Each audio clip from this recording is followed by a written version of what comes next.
Digital Audio Health by Symatrax.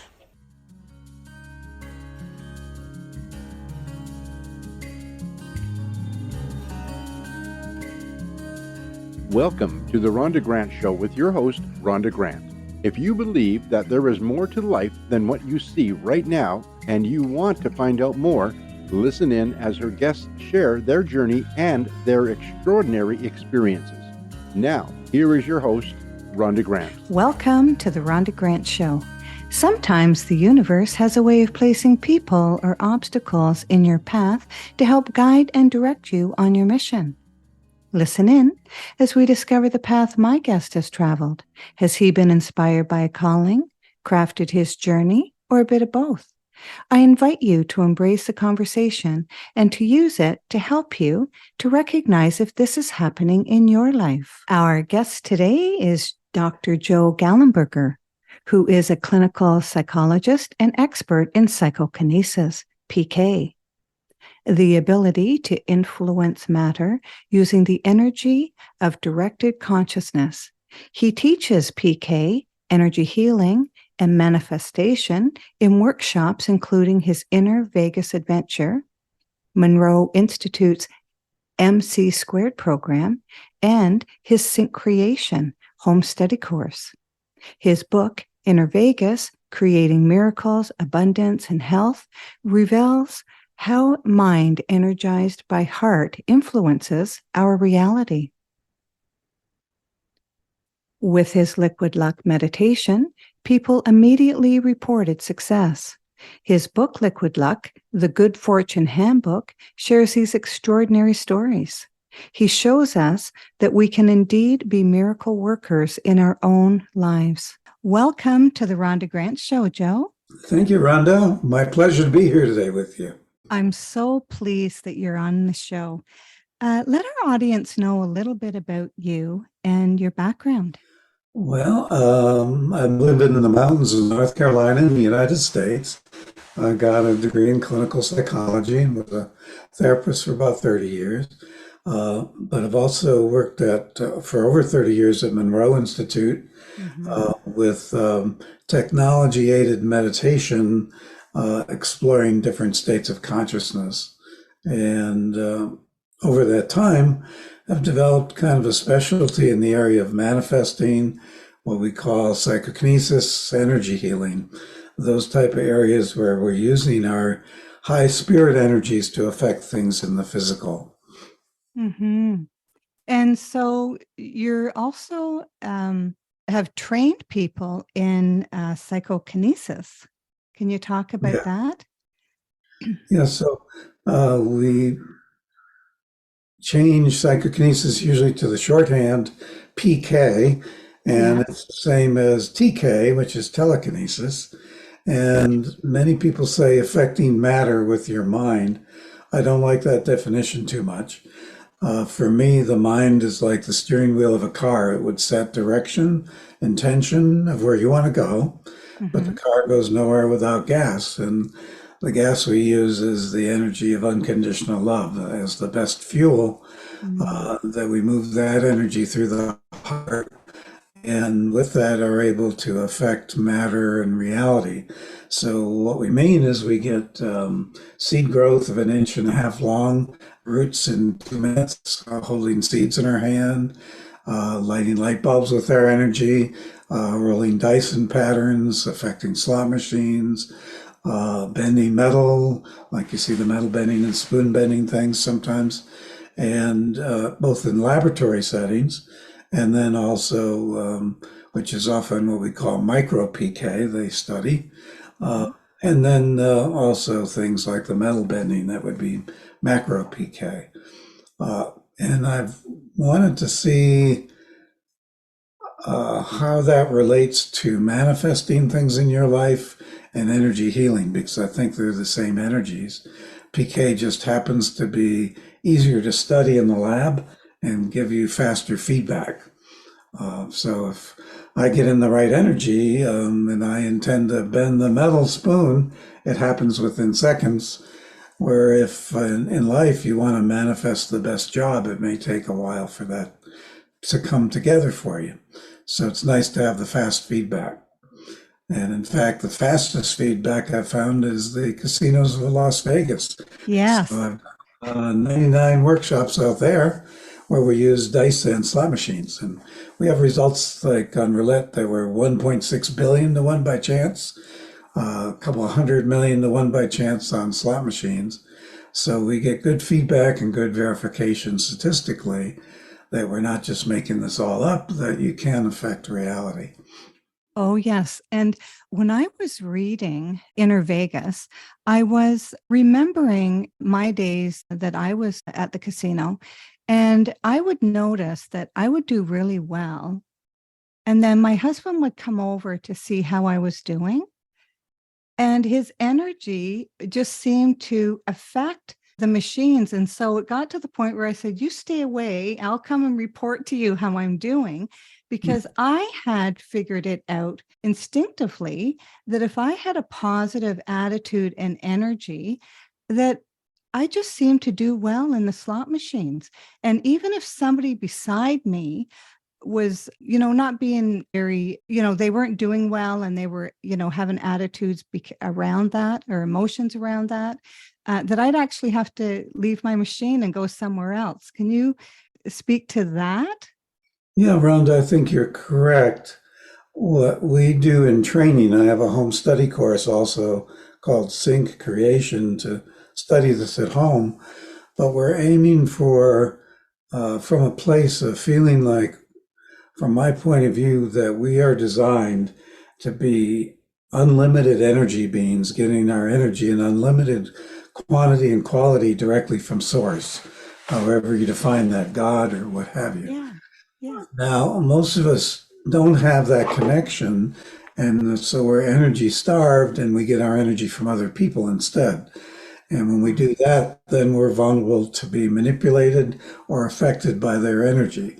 So if a husband or a wife stood by you with negativity, you're hooked into them in a way that it probably will change your chi, if you will, at the Yes. machine.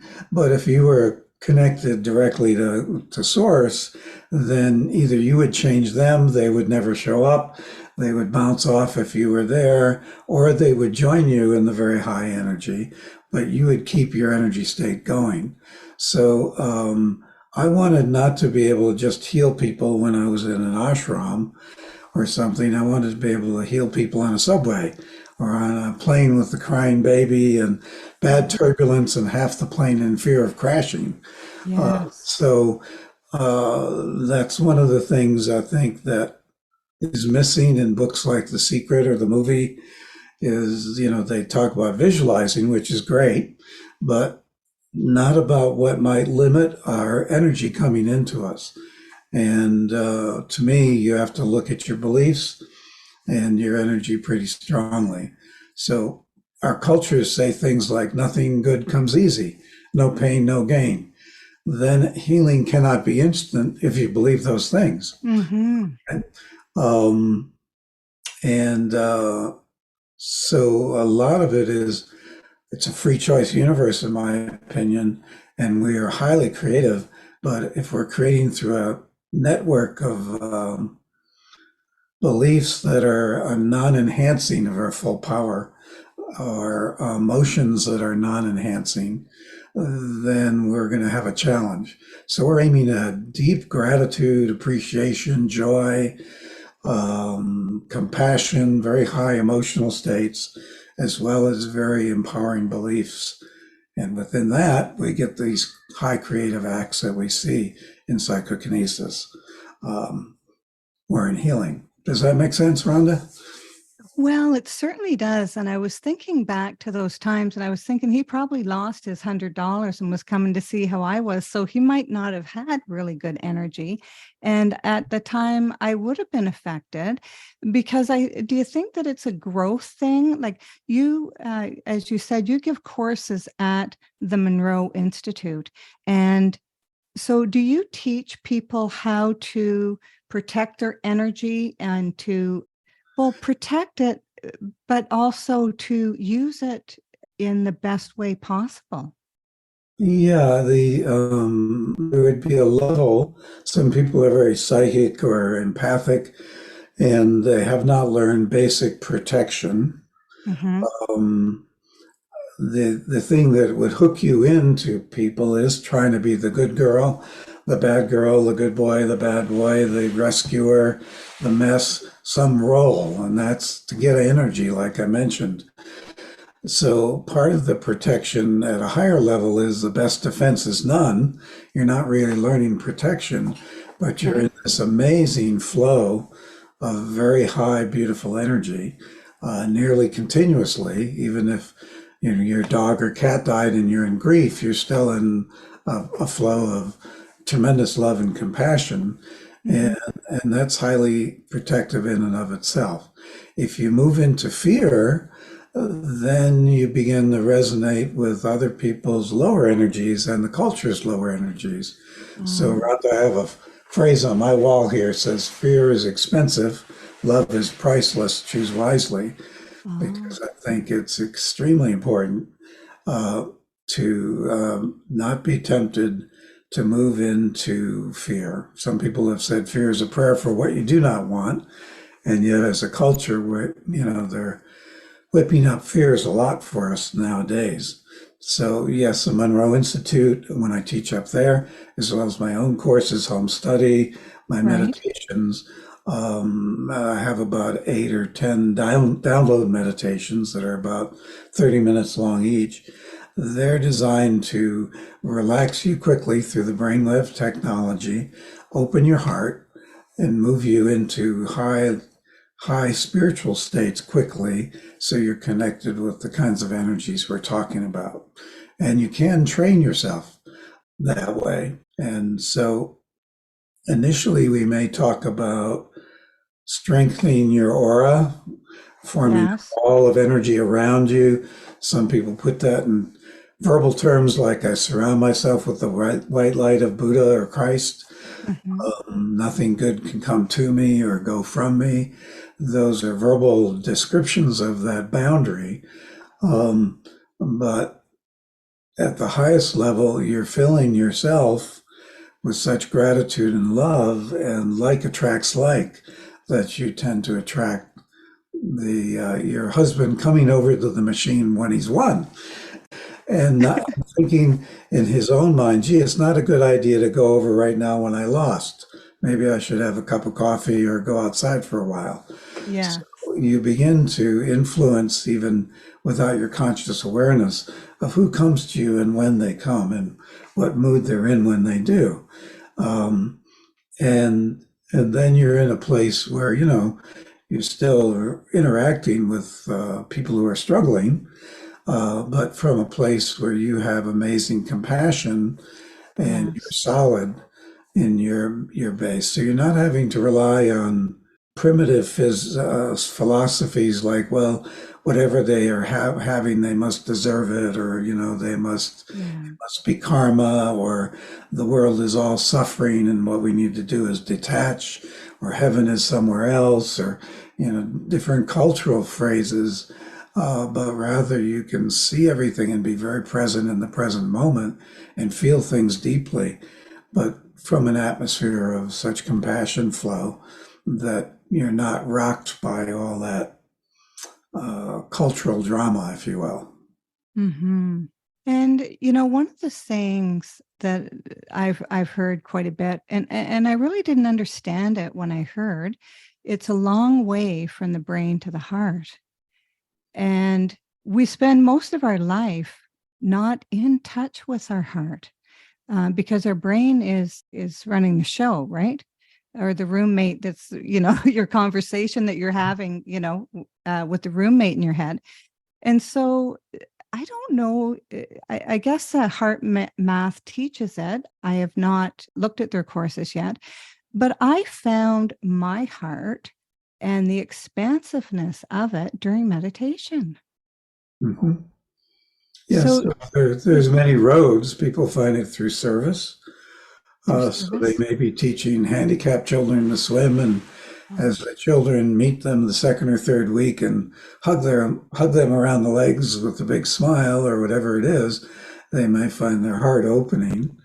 You can go through meditative techniques. What we know from heart math would be there's more connections from the heart to the head than vice versa, that the heart perceives things faster than the head, it looks like. So if danger is there or other things, we can see the heart react faster than the mind. The meditations that we are using now, rather than 20 years in an ashram, in 15, 20 minutes, it can help the brain move into a left and right brain balance state. Right. That state, it's a lot easier to move from there into the heart energy than if you're strongly left brain functioning. That can be there. People move into the heart through the body as well. So sports people will talk about being in the zone. Yes. The appreciation of beauty, walking out and seeing the Grand Canyon or a beautiful waterfall. So, but the culture is based a lot on survival of the fittest. And that's no longer accurate. What we know in biology, because of the genetic sharing between organisms, is that nature's prime directive is really for the good of all. It's not the survival of the fittest. And but if you move and create a culture survival of the fittest, it triggers those threat systems that tend to put you into brain and put you into left brain and to fear. So we're at a point where we're changing that around a bit.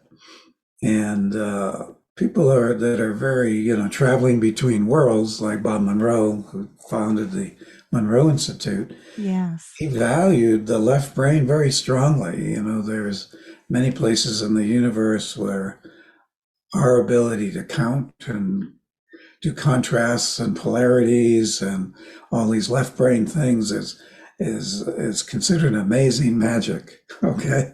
Yes.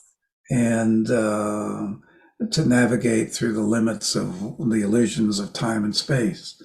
That said, we're at a place now where, yes, that can still be valued, and yet you can bring in the amazing power of the heart, and they can work and dance well together.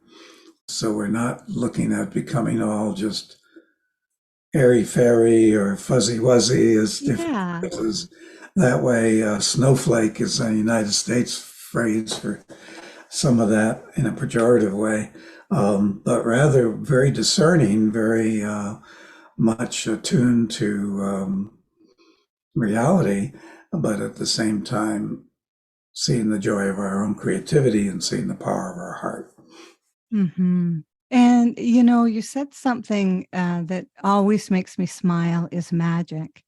And I remember as a young one, really believing in magic. And I remember losing something and asking God to please help me find it. I can't remember what it was. It might not have been I might have had something that wasn't mine and I lost it by mistake and was asking for it back. And by magic, it appeared. I just looked and looked again and I found it. But as people grow older, they lose that. They lose the fact that there is magic out there. And the older I got, and after my near-death experience, I have come into a realization that there is magic. And in reading your material, it's quite evident that there's magic, and I think that we have to, and well, as in the Bible, it says we as come to God as children, like that sort of innocence that there is magic and there is all of this. Mm-hmm. Yeah. And so when you were having groups of people go to Vegas and you're beating odds that should never have happened, did you feel that you were in that state of magic, or what did that feel like? Yeah, it feels like a sacred space, Yes. both in the scientific lab at a university and in the casinos, and at Monroe, wherever you are, becomes enlivened and glowing. For me, I could see through physical matter, could hear angelic choirs singing in the background where nobody was singing, quote, in the physical.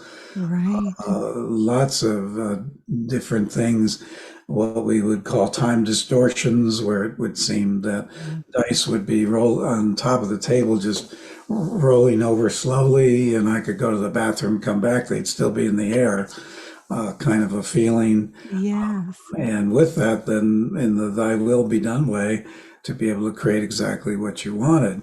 Spontaneously, along with the wins on slots or dice, we're having people wake up second day of the workshop, pain-free from post-polio syndrome for the first time in 20 years. People, would be tearful the second morning, saying, for the first time in decades, I have no fibromyalgia pain. So we're getting interesting healings that way. A fella whose nails on his feet were all yellowed with foot fungus, waking up the next day, his nails completely clear, not just starting to grow clear. So we see that magic and miracle. And my stance, Rhonda, is we're surrounded by a miracle.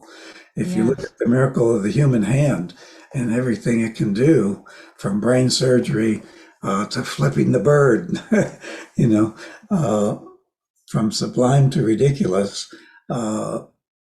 If you feel like you're surrounded by miracle all the time, then some of these things on slot machines or body healing are just another miracle, if you will. So it's a different context to thinking that we're 98 cents worth of chemicals and there's no magic left in the world. And we're all operating out of greed and trying to survive. That's a pretty low level definition of life. It allows people in power to sell us something to control certain situations. But as adults now, we can reprogram, if you will. You mentioned having magic as a kid, kind of losing it, getting it back in near-death experience. And many people have that journey. Something will come along. Doesn't have to be near death. It can be other things. Yes.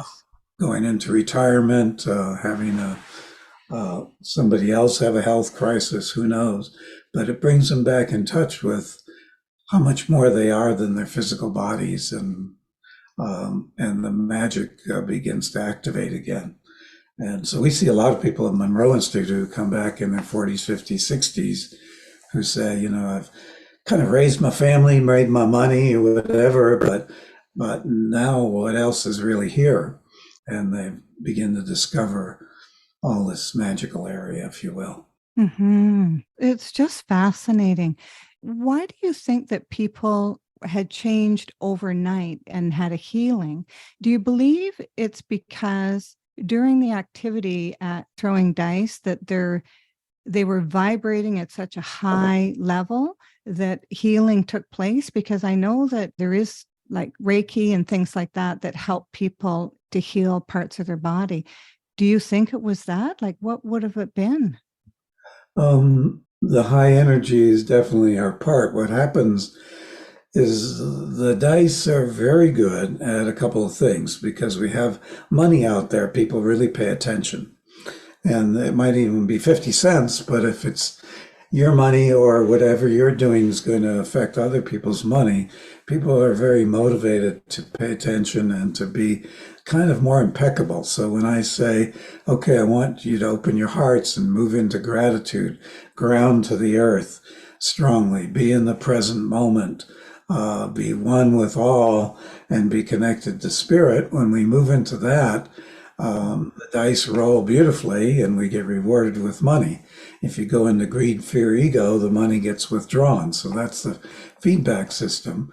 And within that expansion, I think it allows the opening for a miracle to come in more easily because people are feeling deserving. They're vibrating at a higher level where their channels, if you will, are more open. And then, Rhonda, for me, illness is mysterious. One person headache may go away and the other person's may not. And that doesn't mean one person's more deserving than the other, or are more intelligent or trying harder or wants it more, but it's more appropriate in their spiritual path right now for that headache to stay or to go away, for them to learn what they're learning as a spirit and body, or the people around them. So some people are carrying very heavy loads as they're healing generations forward and backward in their tribal trauma systems. And they've unconsciously selected to do that, or consciously selected to do that. And so something may remain longer than for another person. And so we have to have great humility and respect. I use my mom as an example. She was very bright lady, could do New York Times crossword puzzle in ink. And the one thing she didn't want to do was to become lose her mind and lose her memory. And she ended up doing that. She was in rest home with Alzheimer's. And when she died, I met her on the other side and said, "Mom, what was the Alzheimer's about?" And she said, "Well, my dad and I, we'd been married 64 years, and he was going to needed to be around for a long time after I leave. And so if I died suddenly, it would have been too much of a shock. He needed time to learn how to cook and clean, meet new friends, and do all these things without me. And I couldn't figure a way to get rid of all my religious guilt, so I decided to forget everything." She went on for a half hour on how Alzheimer's is a beautiful plan for her from a spiritual perspective. So when we look at somebody else's struggles or our own, we got to be humble, and we're not quite sure. But when it's ready, that energy, like in Vegas, will move it, and we can have some shifts. If you are sending energy to somebody with Alzheimer's, the most appropriate thing could be to reduce their fear so they could exit. It could be to clear their minds for clarity for a day or two, to say what they needed to say to some people before they left. It could be that there were many different things happening, and we don't know exactly what's best for anyone, including ourselves sometimes. Yes. But these high energy states, as you mentioned, I think your intuition's right, are often associated with shifts psychologically, spiritually, and physically. Yes. And so we've had people with near-death experiences that have cancer all the way through their body, and the doctors are saying they only have hours to live, and they come back and they spontaneously heal within a matter of days. That doesn't make them better than the person who exits through the cancer as it looked like they might. Even yogis, and the highest spiritual people do die, it looks like, and they often die of something like cancer. One has to be a little careful, because our culture is such a meritocracy myth. So if you have money, you must be better than the person who doesn't. If you have health, you must be better than the person who doesn't. And it sure doesn't look like that's what's really going on from my point of view. Do you feel, or do you believe that our spirits have made arrangements ahead of time with how we will die and when we will die? I don't know this. This is my suspicion, that there is a large variety of conscious awareness as you're planning a life. Some people are very addicted to something in the physical, like to get revenge or to come back, because they're so defined with the body that they don't listen to much advice, and they dive back in almost addicted to the physical experience. Other people take a good bit of time listening to counseling, if you will, and deciding how their life will go. The folks with more conscious awareness, they may plan 2 or 3 exit points in a life, maybe even more, where if it's not going the way they expected, this could be a place they could exit. And I've had a few what I call near-death experiences, where I've been hit on a motorcycle, could see the body flopping in the street, and the head injury was pretty rough. And so that could have been an exit point. I got stung by bees 20 years later and went into anaphylactic shock. That could have been an exit point. But you still have that free choice at the moment. You can say, yeah, I'll stay or go. A lot of people with near-death experiences will report something like they're going and they feel great about being out of the body, and they're meeting with a high energy saying, no, I think you're going to stay, or let's discuss. You have an option to go back, and this is how it would be like if you go back. And this is what might be accomplished, and then they make a decision. In my own experience, say with the motorcycle, I finally figured out that big angelic being that was there with me saying, let's go back, was me from the future about 20, 40 years. And that I met in my meditative space up at Monroe. And so that was just my 21-year-old self's interpretation of my 50-year-old self, if you will, coming back to help me move forward. And I always think our future selves are one of our best guides, because nobody else is more invested in us getting it right than the person who's got to live with it. So that would be our future self. Well, our souls have a journey, and our souls know where we're supposed to be headed and are nudging us along the way, I imagine. Do you think that's what it is, or? Yeah, I think best I know, every drop of physical experience is Yes. treasured, even if it seems ghastly from an earth perspective, Okay. and that all roads lead to light. I had a brother who committed suicide. One of the books I've written, you did not mention, is called Heaven is for Healing, looking at his journey on the other side of the last 30 years after he suicided and how healing is accomplished there. I talked to one of the people I think is the most psychic in the world the other day, and she and I were laughing. She thinks when we're on the other side, we must be drunk or something, because we seem to be in such euphoric states that we sometimes pile on a little too much for one individual physical life. And so we'll say, yeah, just load me up, with all my issues, all my growth. I want to grow very fast, and I want to handle everything at once, as opposed to the patience of being an immortal being living many, many lives. And so sometimes we come a little loaded for bear in terms of how much we put on our plate. That's challenging, I think.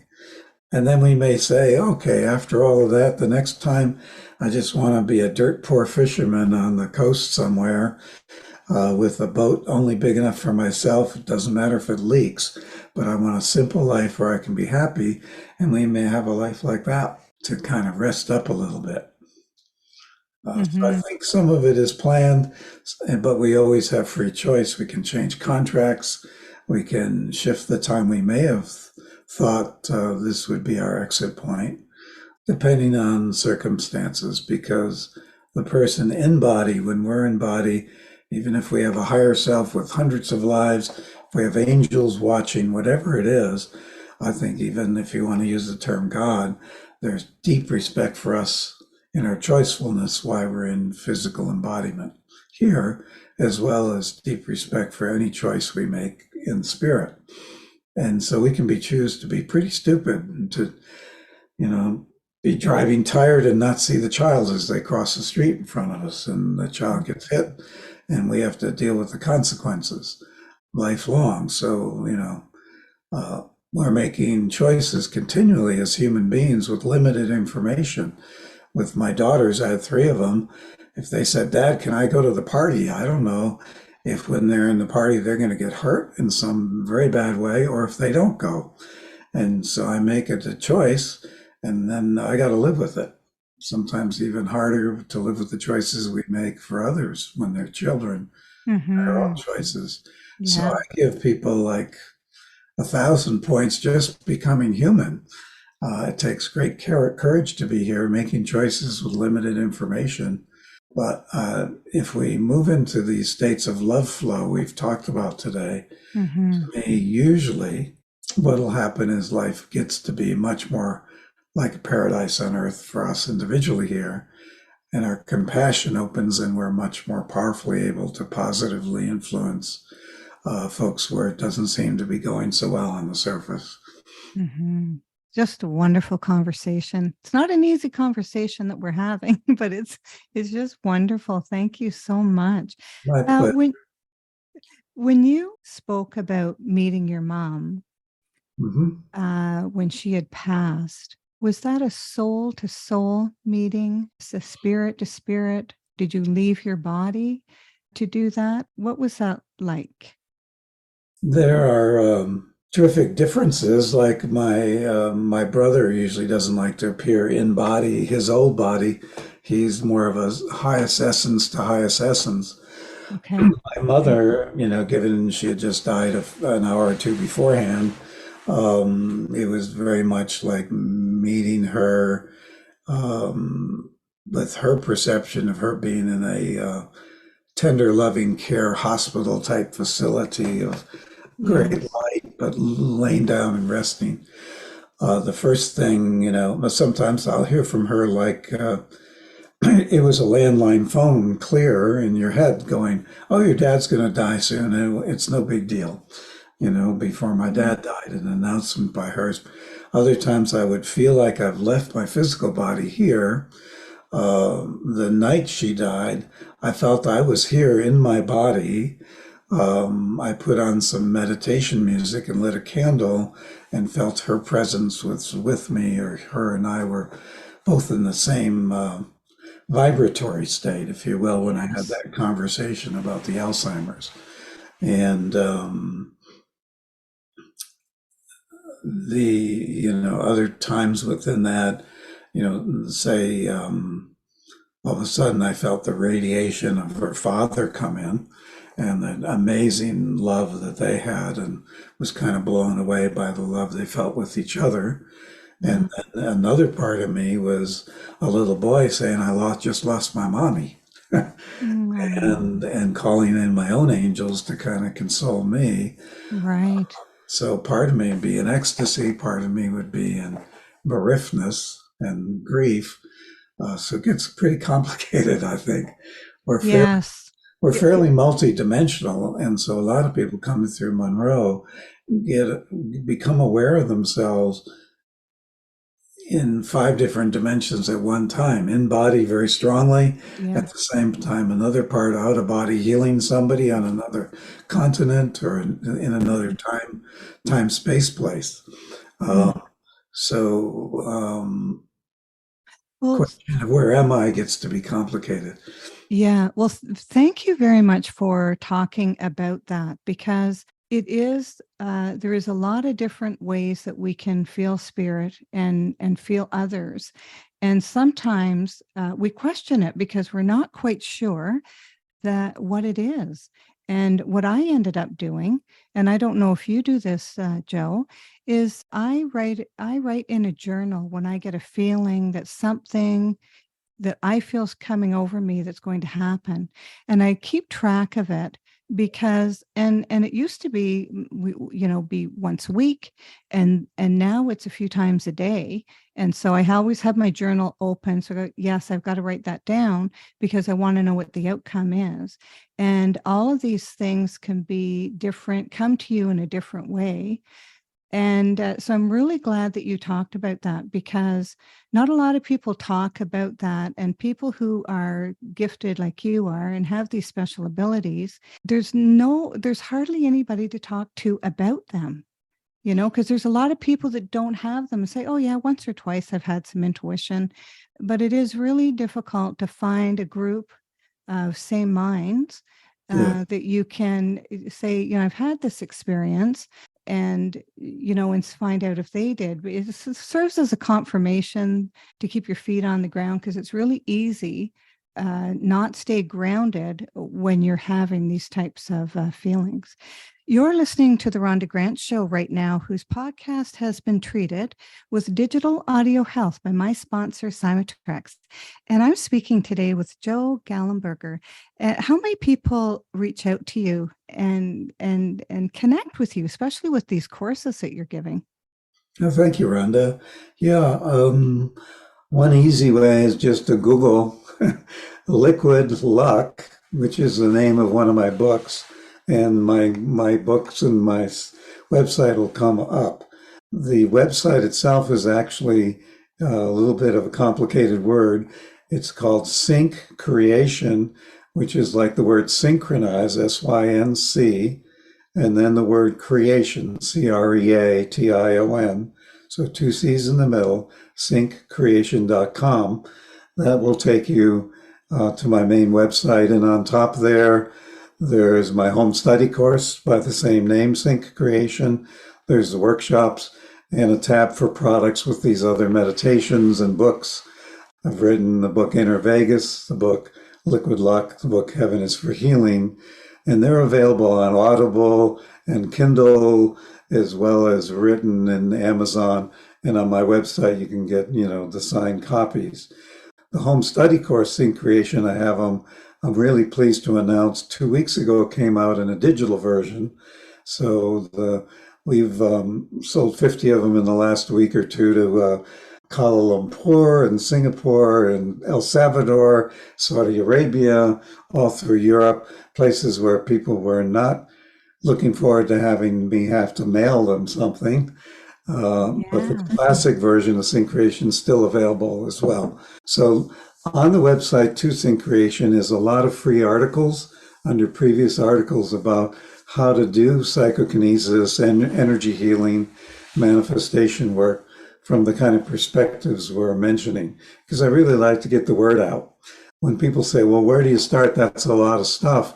The Liquid Luck book and CD are a good place to start to give you an idea meditatively what you can do. So Liquid Luck meditation, it's about 35 minutes long. You put on some headphones, and people doing that reported winning lottos 3 weeks in a row, selling houses, inventions, soulmates, all kinds of good things. And so we wrote the book Liquid Luck about that. So that can be a cheap place to start, under $20. It's the Liquid Luck download, if you will. And if you want to go to the things more extensively, then look at the home study course. Wonderful. Do you feel that you've been called to what you're doing? Yeah, I think from my experience, being called to come to the planet, to experience depression myself for a couple decades, to the kind of work I'm going to do. And then initially thought I would work in the human potential movement, decided, let me get my PhD first, then came back to work back in human potential. And so there's these big circles. And usually when I'm in line with what I'm called to do at the moment, the experiences around will nurture that. So I'm very happy, feel like I've kind of fulfilled my purpose. I get people from around the world writing me every week saying one of my books has touched them in some way. And that's real satisfying. And so, I would call it a avocation. I guess is the word, as much as a vocation to be in this kind of work. Wonderful. And what extraordinary discovery have you found? Tons, I guess. Yes. I was really surprised, probably at 7 or 8 years old, I'd just become one with everything, a point of conscious awareness, and be in an ecstasy state. I didn't tell anybody but I was being raised Catholic, so I read all about the Christian mystics and stuff. Tried to find a monastery, found one that would take me at 14 years old, so spent 2 years in a monastery.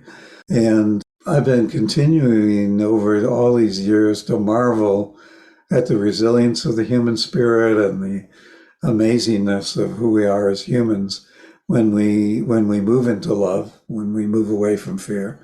And now I'm blessed with 4 grandkids, and I get to see them coming before they lose that ability to believe in magic. They're all under 6 years old, I think, now. And I have real good feelings about our future, because I think we're going to get it together and reduce fear and really make this the kind of paradise it can be, this beautiful planet Earth. Yes. And when you speak about your grandchildren and saying that they're under 6 years of age, there is a time when I think it is when they go to school that they start losing that sort of ability, because they start being conditioned, right? when you go to school, your courses and everything. There's Do you know? there's a little bit there. Yes. Like, they may say, Johnny, color in the lines. You'll never be an artist. And Johnny is way beyond needing lines. So those kind of things crimp our chi, using that word again. What we do find is early adolescence, a lot of the psychic ability for many people does shift and go underground. The Chinese have studied this a lot, where they have very empowering schools for kids, and the kids can have things float across the room and disappear, reappear, do a lot of the psychokinesis we've talked about. But when they hit the hormonal surges of pre-puberty, often that begins to diminish for many of us. And then there can be a reactivation, as we mentioned, with some adult things such as near-death experiences or having children, or different things that reactivate us. So it does seem like it can be a challenge to just keep that all lifelong, to keep that child going. And some of us accomplish that. There's a lady, I think her name is Helen Hartzell. She seems to win every contest she's ever. Yeah, Helen Hartzell, yes. Yeah, she's still on, she's got a few old YouTube videos of her in her 70s. And you can see how ebullient she is and how filled with joy and love and gratitude. Okay. And she just keeps winning and winning. So she takes people with her who need a new refrigerator or whatever onto the contest. So some people keep that, quote, childlike nature. But most of us, we have to scratch a little under the surface to see it. Yeah, we go away from it and then find our way back sometimes, right? Yeah, my dad, in his 90s, he said, those 74-year-olds are just pups. They don't know anything. He, in his experience, after being a New York City executive, it seemed to come back a bit when he was able to slow down and get out of the earning a living or raising 5 kids, as my mom did, or those kind of things. And some people, they can hear a song on the radio and it can touch them. Mm-hmm. They can go and see the beauty of a waterfall. They can hold a kitten. A number of ways that softness of being human is reactivated. And hopefully when they do, that's supported by those around them, the more vulnerable part of us. Mm-hmm. Thank you so much, Joe, for being on my show. I knew that this was going to be a magnificent conversation, and it's just been wonderful to be in your presence. And I'm going to check out your programs, because I like to learn as much as I can about the subject, because then I learn more about myself and the feelings that I have. Good. Well, thank you for having me on, Rhonda, and it's been my pleasure. I hope it helps a lot of people just listening to us chat today and feeling the energy.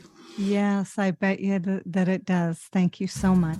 Theme song for the Rhonda Grant Show is Sun on the Water, composed and performed by my friend John Park Wheeler. This is Rhonda Grant with the Rhonda Grant Show, author of Magical Forces Within, Extraordinary Discoveries in an Ordinary Life, inviting you to look for the magical forces within yourself today and every day. Thanks for tuning in to the Rhonda Grant Show with your host, Rhonda Grant. If you would like to find out more information about Rhonda and her upcoming guests and the work that she does, go to her website, rhondagrantauthor.com. That's rhondagrantauthor.com. Digital Audio Health by Psychokinesis.